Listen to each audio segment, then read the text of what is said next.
feel like this is slightly spooky lighting because my ring light is currently on the side, but lower than my face. So it's very slight up lighting, you know, when you like hold a torch under your chin when you're telling a ghost story. Slightly like that. But I guess it's kind of fitting because it is like almost 10 o'clock in the evening. So, mood lighting. Hello and welcome to the first day of May, Myself and I. It is currently April the 30th, but when you watch this, it'll be the 1st of May. Forgot what month it was. And I'm taking my makeup off after quite a trying day. It wasn't that bad. I just made some very stupid mistakes today. By the way, just to let you know, I'm taking my makeup off and I'm using the Body Shop Chamomile Cleansing Butter. I bought this with a voucher that Ollie got me for my birthday, so thank you very much, Ollie. Honestly, you literally just put it on your face and just massage it in and it just melts your makeup away. And then you just wipe it off with a flannel. It's actually genius. Honestly, I will never go back to using anything else now. This morning, I woke up because I had a meeting at 10 o'clock, except I wasn't there because I thought the meeting was actually at 12 o'clock. So I woke up at 9:40 thinking that I had loads of time. I came into the bathroom, I came in here, sat on the toilet, went through my emails, and the night before I'd emailed the person I was supposed to be meeting with saying, what time shall we meet before the meeting and we can walk there together? And said person emailed me back this morning saying, I'm due to arrive at 9:55, and I was like, it's 9:40, I'm in my pyjamas, sat on the toilet. The meeting's at 10, the meeting's at 10, that's what I've done. I think it's at 12 and the meeting is at 10.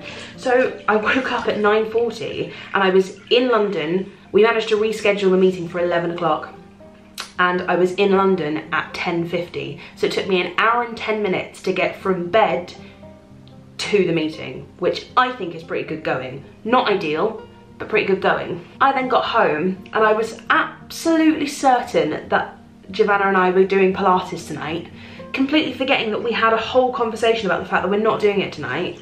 We're doing it tomorrow morning. Like, what's happened to my brain today? Today's word is running. So I was going to talk about how much running I've been doing, which I will do in a minute, but considering that story I just told you, running late seems to be a huge theme for today's video. But running, let's actually talk about running. I wrote a blog recently about my adventures in running, so if any of you have read that, then you will know what I'm about to talk about. I am not a runner. I have always said I'm not built to run. I've always said that I just don't have the body or the mindset and the willpower to run. I also had a bit of an injury when I was in Les Mis, where I went to the physio and he was like, he asked me if I ran and I said no I don't, and he was like, yeah, never take it up because your ankles and your feet are very weak and just they won't enjoy it. I've got slowly forming bunions, which is really fun. That's where like the bone starts to grow outward on the joint of your big toe. The bone starts to grow outward and like lean your big toes in, so both my big toes kind of point inwards to the next toe. Which can be quite painful sometimes. And it's only now that I kind of realise, had he said, do you run? And had I been a runner and actually said, yeah, actually I do run quite a lot, he wouldn't have told me to stop running. He would have just found ways to facilitate my running in order to make it less painful and to prevent further injury. So I've been using this excuse that a physio once told me that I shouldn't run for so long just to get myself out of running because I don't particularly enjoy it. When the reality is, I am capable of running, it's just hard. That's the reality of it. You've pretty much seen all of these products before, but I'll show you again. This is my Pixie Glow Tonic. So I've been running for 3 weeks now and my first run was horrendous. It was like a joke. I had way too much faith in myself, which isn't a bad thing.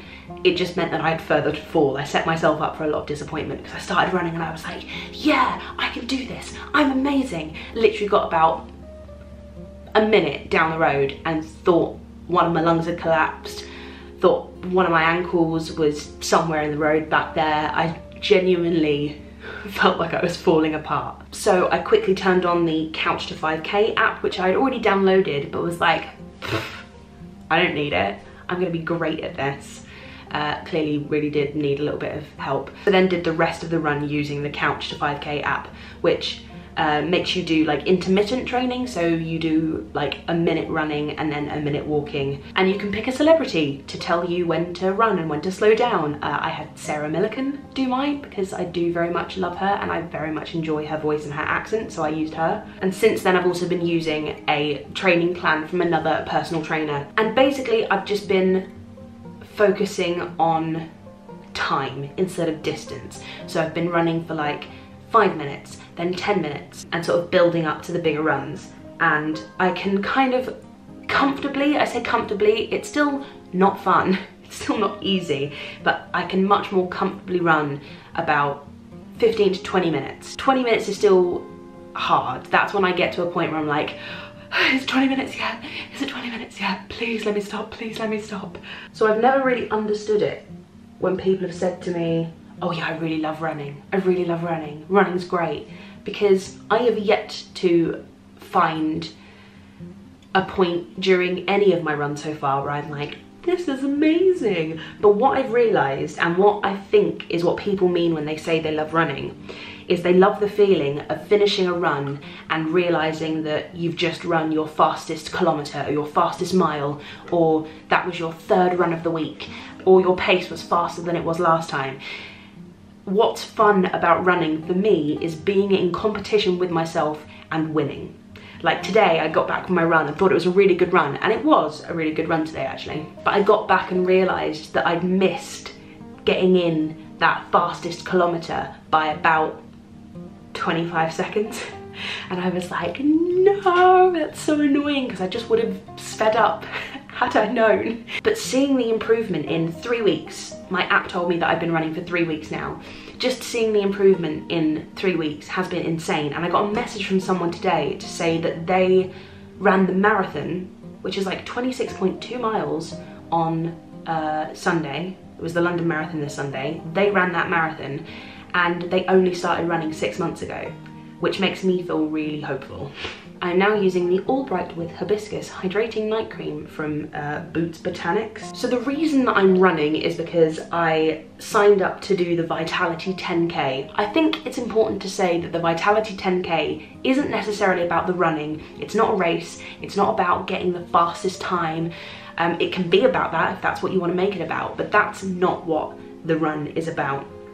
We're all running in our underwear for a start, and the whole point about the run is awareness. It's about making people realise that running isn't for people who are already fit and healthy, who find running easy, who look good, or who the media say are the only ones that can look good in their gym wear.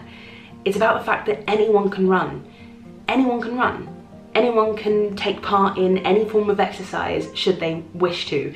Anyone of any body shape, of any size, of any weight, anyone can run.